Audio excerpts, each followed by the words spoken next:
Hi guys, maing adlaw di sa natanan no, di ada ta karon di ay nagpupo di ta karon sa ato ang lubi guys nga kuan na guys, kinahanglan na gyud siya pupuon ug ato na siyang himuon og bukod juice, pwede sa siya himuon og salad guys. Magdepende na ninyo kung unsa inyong kagamitan niini ato ang lubi karon nga gipupo guys, puti yung daghana ani guys. Ang uban ani gisulod na ni siya sa sako guys. Shout out din sa akong mga ka-idol na ug mga kasisilabs na kulina nga ganahan mo kaon ining lubi karon. Ubani ko ninyo sa pagkaon sa buko sa lubi.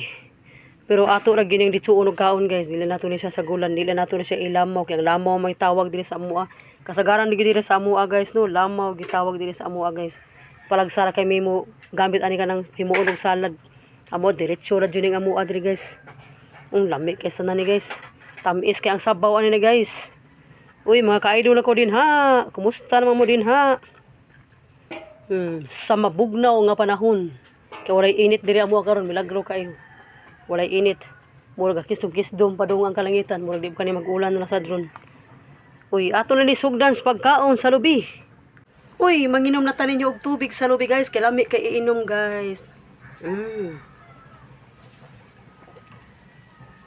Tamis kay guys, ug di ako naglingkod sa akong gikuan sa lubi. Tanaw, patindagan ng bunga guys